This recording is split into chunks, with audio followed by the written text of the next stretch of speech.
Scotland is the land of stories, a country full of ancient castles, grand palaces, hundreds of islands, great battles, and the great kings and queens from long ago.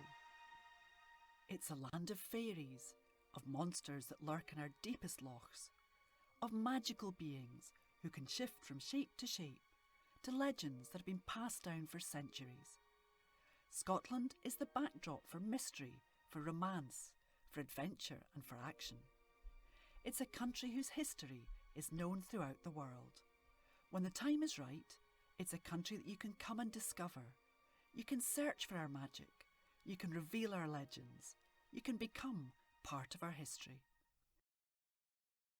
Fergus is bored. He dreams of legends from the past. He imagines great adventures and discovering what lives beyond his home of Finfolkaheem.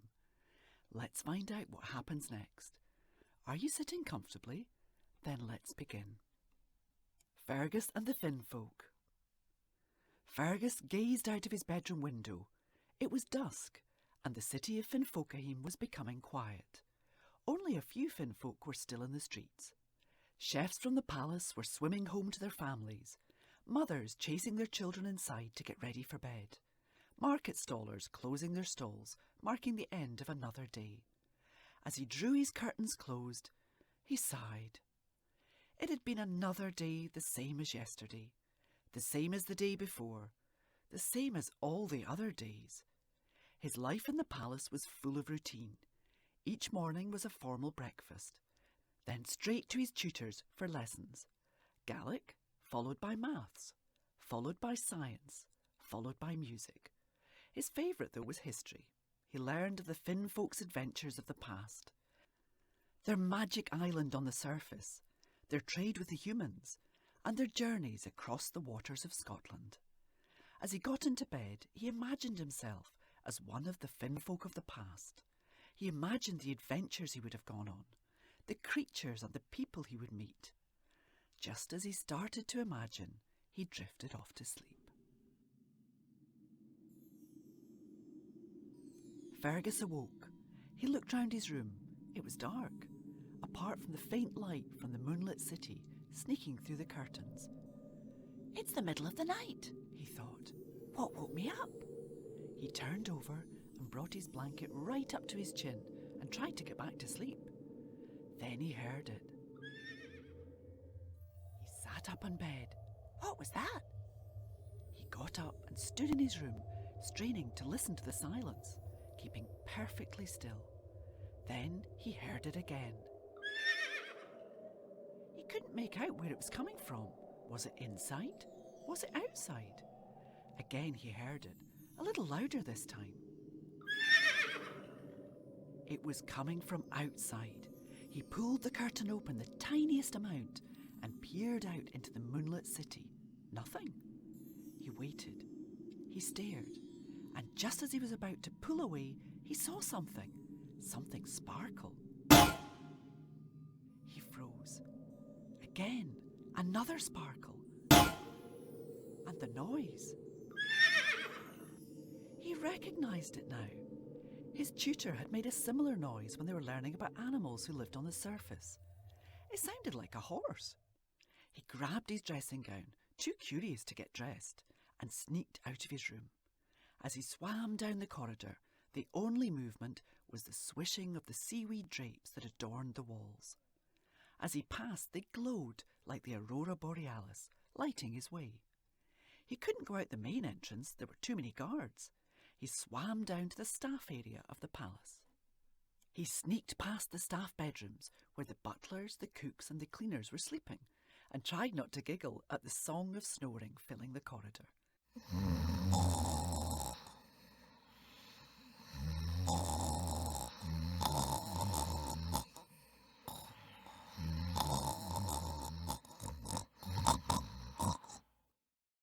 He found the staff door to the palace. With one final look round, he gently pulled it open and swam out. Fergus swam through the empty streets. "I'm sure I saw the sparkle near the town hall," he thought. As he approached, he slowed down, looking anxiously around, now a little bit scared of what he might find. He looked around. Nothing. Everything was still. There it was. The whinnying of a horse. He darted round the streets trying to find the source. As he turned the corner, he saw a glimpse of white and heard a gallop. "Wait!" he shouted, forgetting it was the middle of the night. "Wait!" He swam as fast as he could to catch whatever it was. He dashed down one street and hurried down another as the glimpses of white and the dashing of hooves and the whinnying of the horse got closer. Finally, as he turned the corner into the town square, he stood still.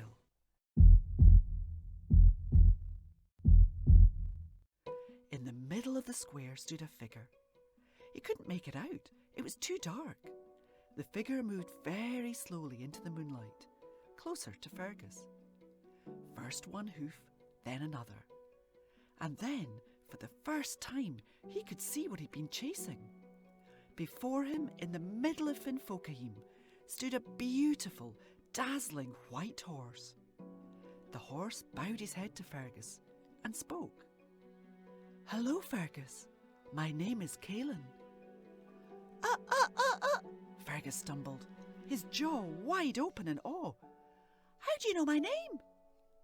"My people have known about you for some time, Fergus. We've watched you at your banquets, and we've watched you in your lessons. We know of your wish for adventure and magic."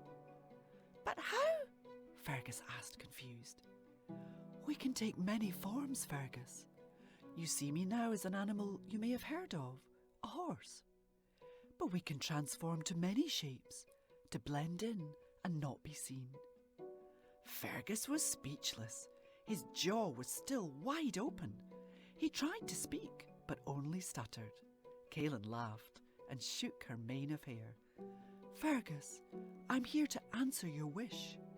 I'm here to take you on your very own adventure. Fergus, I am Caelan the Kelpie." Fergus gasped in amazement. The Finfolk hadn't seen a Kelpie in hundreds of years. And now here was one right in front of him who knew his name. Awaiting adventure. Has Fergus's wish been answered? Will he go on an adventure with Caelan? What do you think? Should he go with a Kelpie and discover new lands outside of Finfolkaheem? Tune in soon to discover what happens next. Fergus wanted an adventure, and now it may be time.